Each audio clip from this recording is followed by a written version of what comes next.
Imitons Saint Joseph.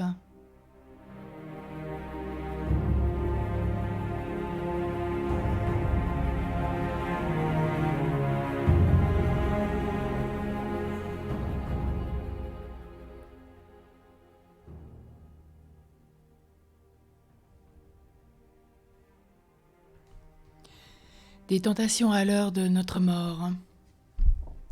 Saint Joseph nous rappelle, comme l'heure de la mort est le moment décisif pour l'éternité, c'est aussi alors que le démon redouble ses efforts pour saisir sa proie.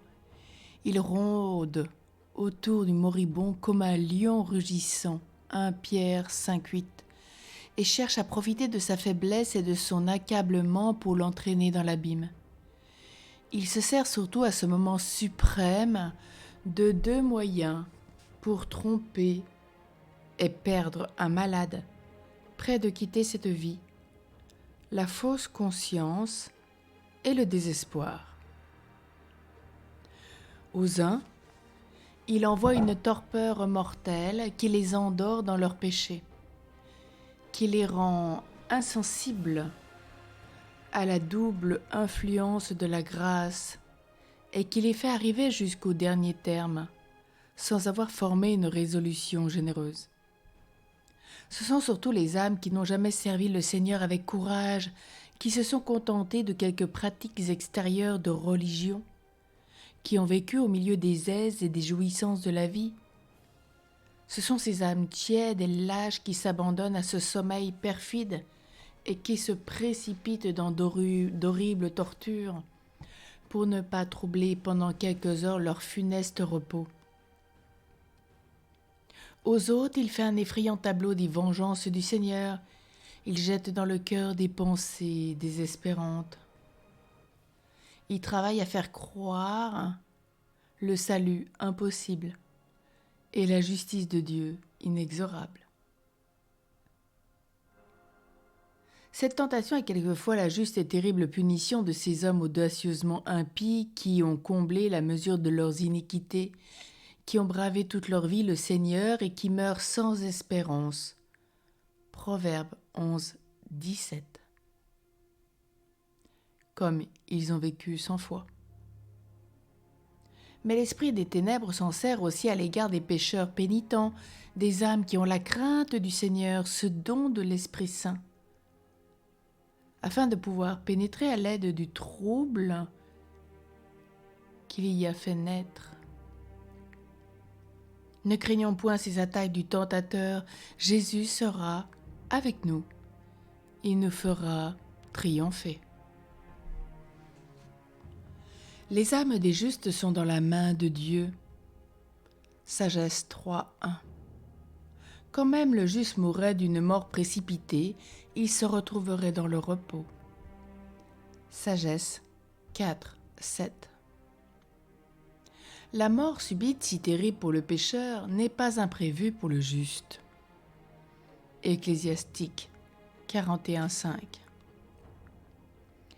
Qu'un homme vive 10 ans, 100 ans, 1000 ans, ce n'est pas là ce qu'il importe. Ecclésiastique 6.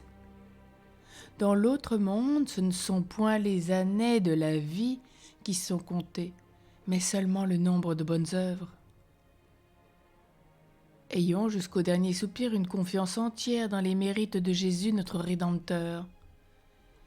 Disons-lui, « Achève, ô mon Dieu, ce que tu as commencé en nous. Ne laisse pas notre œuvre imparfaite. Notre cœur est à toi, prends-nous en possession pour l'éternité. » Recours de bonheur au sacrement que l'Église a institué pour venir au secours de ses enfants dans leur maladie mortelle. N'imitons pas ces hommes aveugles qui repoussent les tendres avances de cette bonne mère. Elle ne vient s'asseoir au chevet de ses enfants malades que pour leur adoucir l'amertume de leur dernier passage. N'imitons pas cette fatale négligence qui porte à attendre, pour réclamer la réconciliation de la pénitence et le pain sacré qui doit servir de viatique. Le viatique, ce sont les derniers sacrements avant de mourir. que les yeux soient hagards, la mémoire troublée, l'esprit embarrassé, la langue muette. C'est le démon qui inspire ces délais et ces retards si funestes.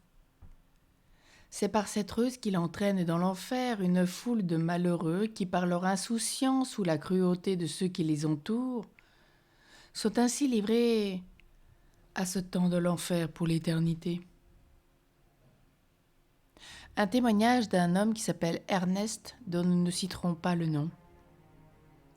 À peine âgé de 17 ans, fut attaqué d'une maladie de poitrine qui le conduisit lentement à la tombe. Il endura avec beaucoup de patience et de résignation les longues souffrances qu'il éprouvait et fit avec une généreuse soumission le sacrifice de sa vie.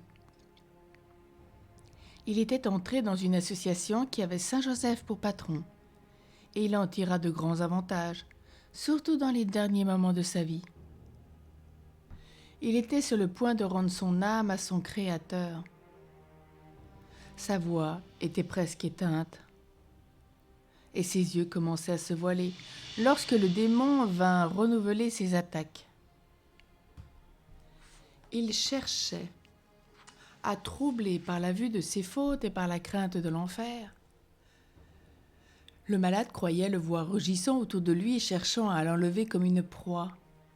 Malgré son accablement, il trouvait assez de force pour reculer dans son lit comme pour fuir son ennemi, et tout à coup, se dressant à moitié, il dit « Va-t'en, Satan !»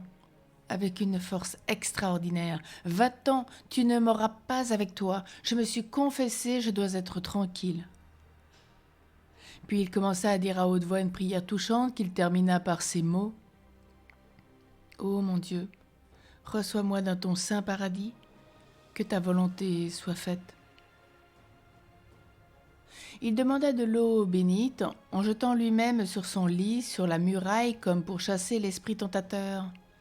Puis sa pensée se tourna vers Jésus, Marie, Joseph, son ange gardien. Il prononça quelques paroles d'édification. Il fit signe à un ami qui était près de lui et lui dit d'une voix mourante « Je prierai bien pour la société de Saint-Joseph. » Il voulait parler de l'association dont il faisait partie.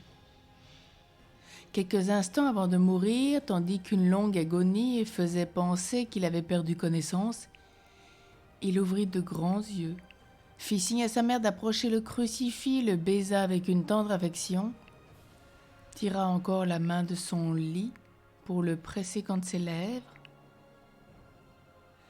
puis s'endormit du sommeil des justes le 1er décembre 1838.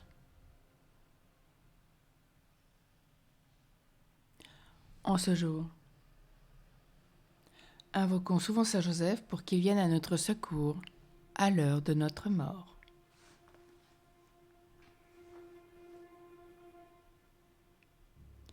Prions. Ô Saint Joseph, toi que l'on n'a jamais invoqué en vain, toi qui es si puissant auprès de Dieu que l'on a pu dire « Au ciel, Joseph commande plutôt qu'il ne supplie. » Tendre Père, prie Jésus pour nous. Sois notre avocat auprès de ce divin Fils dont tu as été ici-bas le Père nourricier et le protecteur fidèle. Ajoute à toutes tes gloires celle de gagner la cause difficile que nous te confions, celle que nous voulons nous rappeler chaque jour, que tu nous aideras dans les tentations à l'heure de la mort. Nous croyons que tu peux exaucer notre demande en nous délivrant des peines qui nous accablent.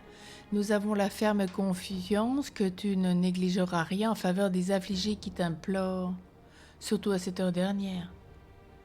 Nous t'en supplions, ô bon Saint Joseph, aie pitié de nos larmes, couvre-nous du manteau de tes miséricordes et bénis-nous. Amen.